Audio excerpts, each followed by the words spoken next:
اللہ رب العزت کی مدد سبحان اللہ عجیب ہے. اس لیے ہم اللہ رب العزت کی احکام کے اوپر پابندی کے ساتھ عمل کرنے والے بن جائیں. جس حال میں بھی ہوں گے ہمارا پروردگار ہماری مدد فرمائے گا، اور وہ پروردگار ہمیں ہماری مصیبتوں میں سے نکالے گا. تو نظر کس پر رکھنی ہے؟ ایک اللہ کی ذات. ادھر ادھر سے نگاہیں ہٹا لیں، ایک اللہ رب العزت کی ذات پر اپنی نگاہوں کو جما لیں.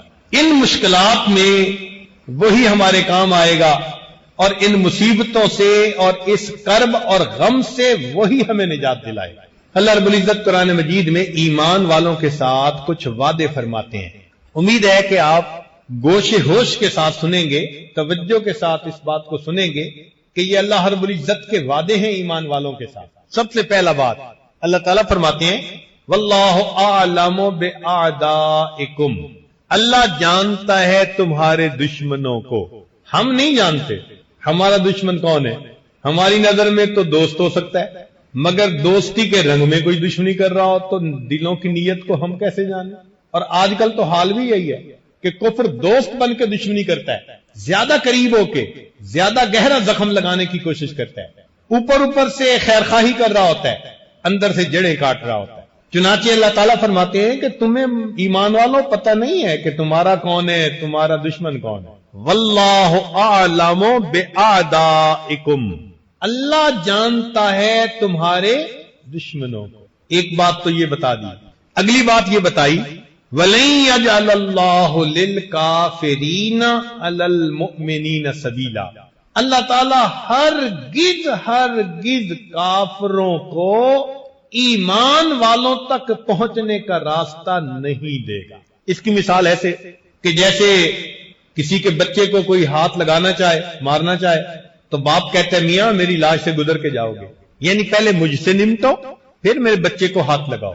اس آیت کا ترجمہ ہو بہو یہی بنتا ہے کہ اللہ تعالیٰ فرماتے ہیں کہ ایمان والو جو تم تک آنا چاہے گا پہلے مجھ سے نمٹے گا پھر تم تک آئے گا نا، تو میں تم تک آنے ہی نہیں دوں گا. وَلَن يَجْعَلَ اللَّهُ لِلْكَافِرِينَ عَلَى الْمُؤْمِنِينَ سَبِيلًا. دیکھیں نا، ایک مرغی بچوں کو دے کے پھر رہی ہوتی ہے، بلی آ جاتی ہے. مرغی جانتی ہے کہ میں کمزور ہوں، مگر مامتا ہے نا، محبت ہے، پر پھیلا کے کھڑی ہو جاتی ہے. پر پھیلانے کا کیا مطلب؟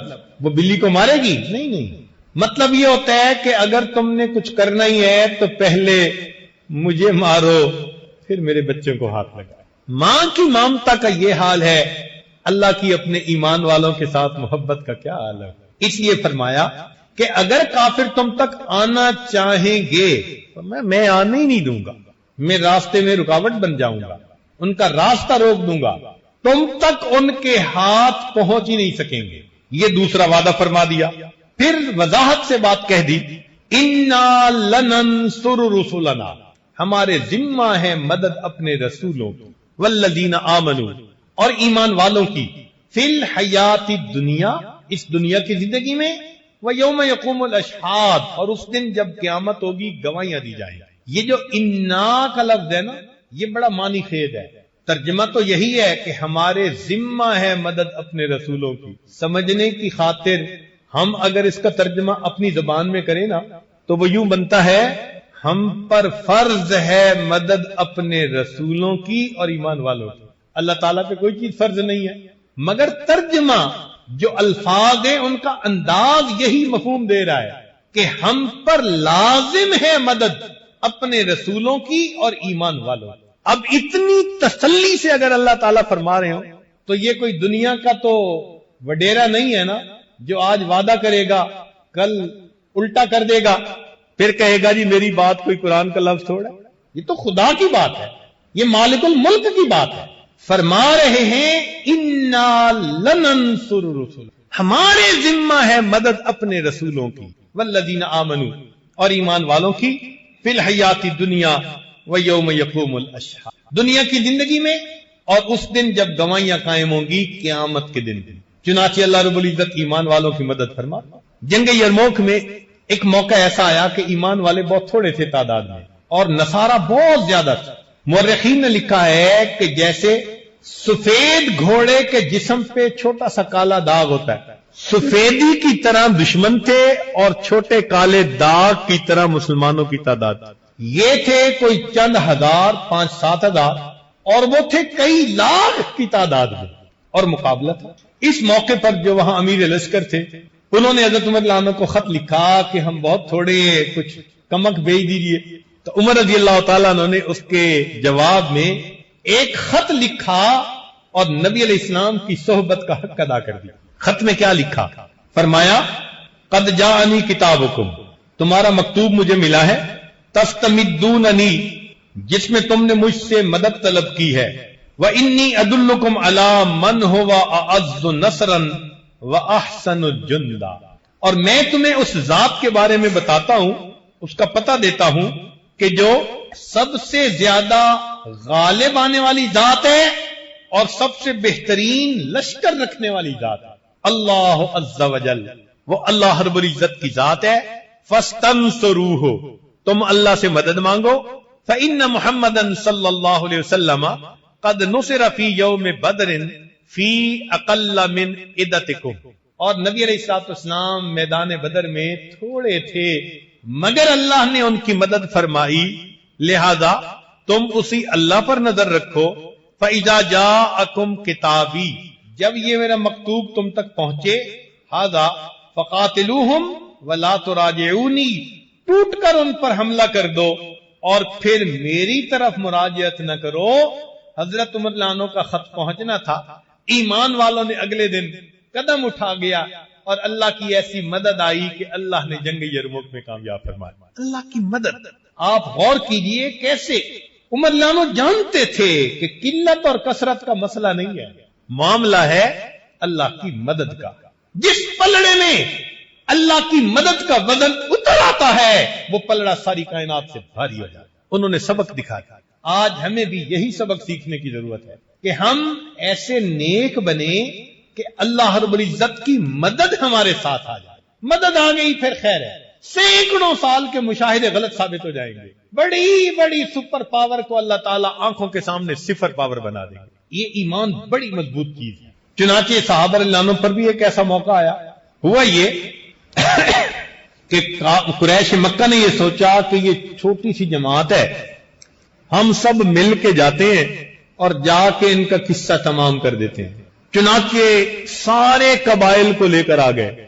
اس کو جنگ احزاب کہتے ہیں، یعنی پوری دنیا کو لے کے آ گئے. یوں سمجھ لیں جب لوگوں نے یہ سنا نا کہ مسلمانوں کے خلاف اتنا بڑا لشکر آ گیا، سنیے ذرا قرآن مجید میں اللہ تعالیٰ فرماتے ہیں کہ جب تو بات چل رہی تھی کہ اللہ تعالیٰ فرماتے ہیں کہ ہم ایمان والوں کی مدد فرماتے ہیں. تو اللہ رب العزت کی مدد جنگ بدر میں بھی ہوئی. وہ کیسے؟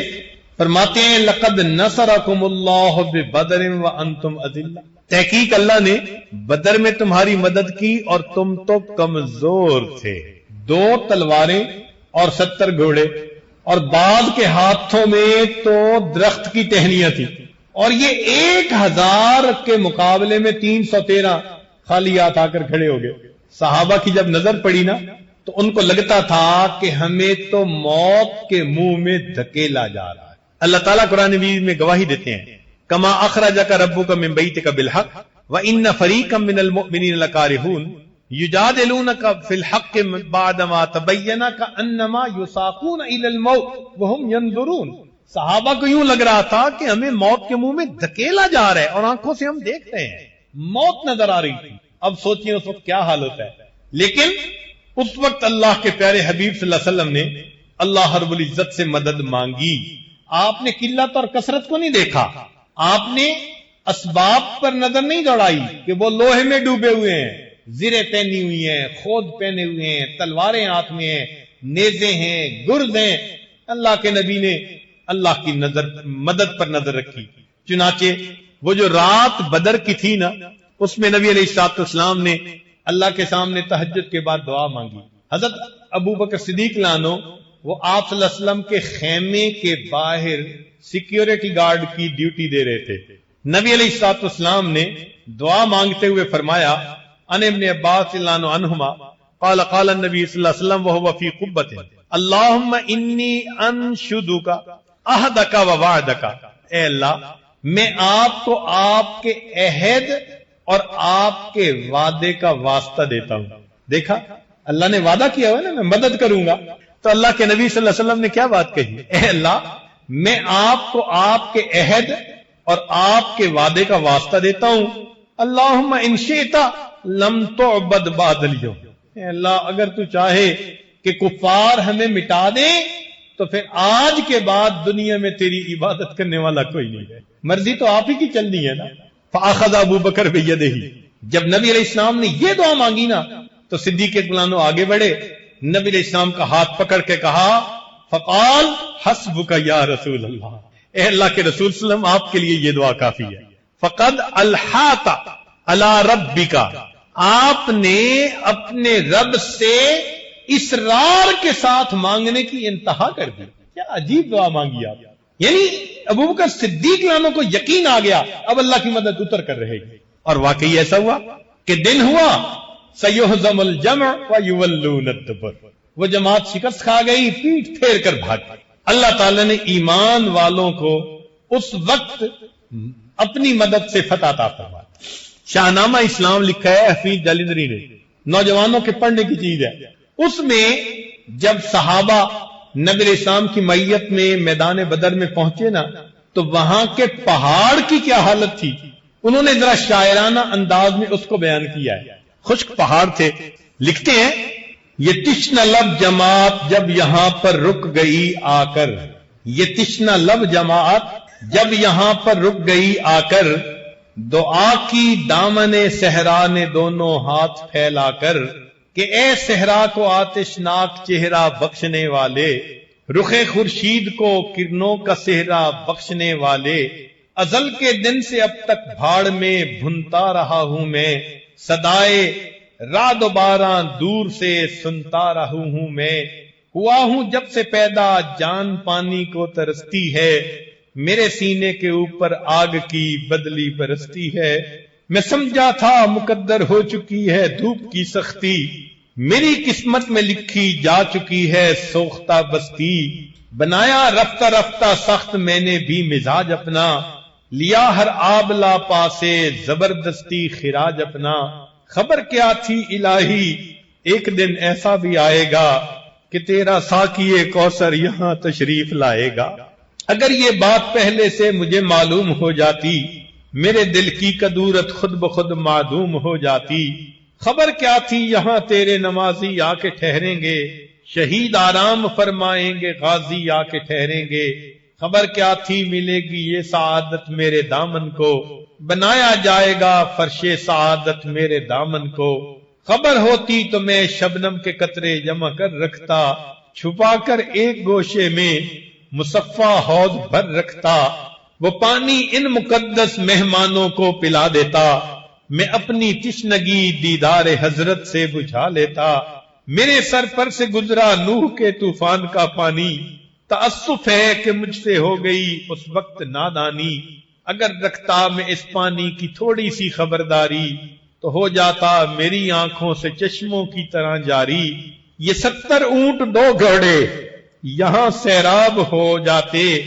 مجاہد بھی وضو کرتے نہاتے غسل فرماتے, تیرے محبوب کے پیارے قدم اس خاک پر آئے, الہی حکم دے سورج کو اب آتش نہ برسائے, اگر اب میرے دامن سے ہوائے گرم آئے گی تو مجھ کو رحمت للعالمین سے شرم آئے گی, جلیل القدر مہمانوں کا صدقہ مہربانی کر, عطا بہرے وضو ان کے لیے تھوڑا سا پانی کر, برائے چند ساتھ ابر باراں بھیج دے یا رب, بہاراں بھیج دے یا رب, بہاراں بھیج دے یا رب, حضور ساقی کوثر میری کچھ لاج رہ جائے, میری عزت میری شرم عقیدت آج رہ جائے. پہاڑ بھی گویا یہ فریاد کر رہا ہے کہ مجھے نبی علیہ الصلوۃ والسلام کے سامنے شرمندگی نہ اٹھانی پڑ جائے کہ میرے پاس تو خشکی کے سوا کچھ نہیں. اور اللہ رب العزت نے اگلے دن بارش عطا فرما دی. تو دیکھیے بدر کے پہاڑوں کا کیا حال ہے. پھر اللہ رب العزت نے وہاں پر فرشتوں کو اتارا. اگر اللہ رب العزت وہاں پہنچائے, دیکھنے والا دیکھے تو عجیب منظر بنتا ہے. ایک پہاڑ جس کے اوپر فرشتے نازل ہوئے, ایک پہاڑ جس کی طرف اللہ کے پیارے حبیب صلی اللہ علیہ وسلم تھے، اور دوسرا کھلی جگہ جس کی طرف قریش مکہ تھے، ان کو بڑا ناز تھا اپنی طاقت کا، اور بالآخر اللہ رب العزت نے ایسی مدد فرمائی کہ ان کو اللہ رب العزت نے ایمان والوں کو کامیابی عطا فرما دی، اور یہ کامیابی فقط اللہ رب العزت کی مدد سے ممکن ہوئی۔ تو آج ہم اگر اللہ رب العزت کے وعدوں پر بھروسہ کریں گے، اللہ رب العزت ہماری مدد پر بھی اسی طرح قادر ہے جس طرح اس نے اپنے انبیاء کی اور ایمان والے صحابہ کی مدد کی۔ تو غزوہ احزاب میں پھر کافر آ گئے کہ سارے قبیلوں کو لے کر چلتے ہیں اور ایک ہی وقت میں ایمان والوں کو ختم کراتے ہیں۔ اس وقت لوگ جب دیکھتے تھے تو وہ کہتے تھے الذین قال لهم الناس ان الناس قد جمعوا لکم فاخشوهم، کہ لوگ تمہارے لیے جمع ہو کر آ گئے، ڈرو۔ فزادہم ایمانا، اس بات کو سن کر ایمان والوں کا ایمان بڑھتا تھا۔ دیکھو آج کے حالات کو جنگ احزاب پہ ذرا منطبق کر لو، اس وقت بھی قریش پوری دنیا کی سپورٹ لے کے آ گئے تھے ایمان والوں کو ختم کرنے کے لیے، اور یہی یہودی ڈراتے تھے ان الناس قد جمعوا لکم، سارے انسان جمع ہو کے تمہارے لیے آ گئے، فخشوہم، او بھئی ڈرو، کوئی فکر کرو۔ اللہ تعالیٰ کیا فرماتے ہیں کہ یہ سن کے ایمان والوں کا کیا معاملہ تھا؟ فزادہم ایمانا، ان کا ایمان بڑھ جاتا، اس لیے کہ ان کو یقین تھا کہ اللہ کی مدد ہمارے ساتھ ہے۔ اور وقالو، وہ کیا کہتے تھے؟ حسبنا اللہ ونعم الوکیل۔ اس لیے آج کے بیان میں یہی آیت پڑھی گئی کہ حالات جیسے بھی ہیں ایمان والوں کو نظر کس پر رکھنی ہے؟ اللہ رب العزت، اللہ بس، باقی ہوس، ہمیں ایک اللہ کافی ہے۔ تو کوشش یہ کرنی چاہیے کہ ہم اپنے گناہوں سے توبہ کر کے اپنے پروردگار کو راضی کر لیں۔ جب وہ پروردگار راضی ہو گیا اور اس نے مدد کا ارادہ فرما لیا، یاد رکھنا ایمان والوں کو دنیا سے کوئی ختم نہیں کر سکتا۔ اللہ تعالیٰ ارشاد فرماتے ہیں فانقلبوا بنعمت من اللہ، یہ ایمان والے لوٹے اللہ کی نعمت کے ساتھ، وفضل لم یمسسہم سوء، اور فضل کے ان کو مس نہیں کیا برائی نے، واتبعوا رضوان اللہ واللہ ذو فضل عظیم، اللہ تعالیٰ بڑے فضل والا ہے۔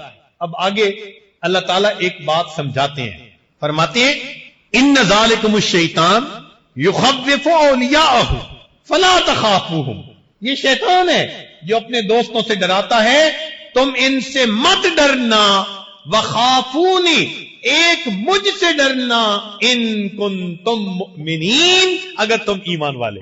تو ہمیں ڈرنا کس سے ہے؟ ایک اللہ رب العزت سے ڈرنا، اس کی مدد اگر ہمارے ساتھ ہو گئی تو دنیا کا کوئی بھی بندہ ہمارا بال بیکا نہیں کر سکتا۔ اس لیے ایک حدیث پاک میں نبی علیہ الصلوۃ والسلام نے یہ بات سمجھائی، توجہ سے سنیے گا۔ عبداللہ ابن عباس رضی اللہ عنہ فرماتے ہیں میں سواری پہ نبی علیہ السلام کے پیچھے سوار تھا، ردیف تھا، پیچھے تھا۔ نبی علیہ السلام نے فرمایا یا غلام، اے لونڈے، اے لڑکے، انی اعلمک کلمات، میں تجھے چند باتیں سکھاتا ہوں، احفظ اللہ یحفظ کا، تو اللہ کی حفاظت کر، اللہ تیری حفاظت کرے گا، یعنی تو اللہ کا دھیان رکھ، اللہ تیری حفاظت کریں گے۔ احفظ اللہ تجدہ تجاہک، تو اللہ کی بات کو مان، اللہ کو اپنے سامنے پائے گا۔ اذا سألت فاسأل اللہ، جب تم نے مانگنا ہو تو کس سے مانگو؟ اللہ سے مانگو۔ وَإِذَا اسْتَعَنْتَ فَاسْتَعِنْ بِاللَّهِ، اگر مدد مانگنی ہے تو اللہ سے مدد مانگو۔ وَاعْلَمْ، جان لے، أَنَّ الْأُمَّةَ لَوِ اجْتَمَعَتْ عَلَىٰ أَن يَنفَعُوكَ بِشَيْءٍ لَمْ يَنفَعُوكَ إِلَّا بِشَيْءٍ قَدْ كَتَبَ اللَّهُ لَكَ، امت کا یہاں مطلب ساری مخلوق، کہ اگر ساری مخلوق نفع دینے کے لیے تجھے اکٹھی ہو جائے تو وہی نفع پہنچا سکے گی جو اللہ نے لکھا ہوا ہوگا۔ وَلَوِ اجْتَمَعُوا عَلَىٰ أَن يَضُرُّوكَ بِشَيْءٍ، اور اگر ساری دنیا جمع ہو جائے تمہیں نقصان پہنچانے کے لیے، لم يضروك الا بشيء كتب الله علیہ، نہیں تمہیں ضرر پہنچا سکتی مگر وہی جو اللہ نے لکھ دیا۔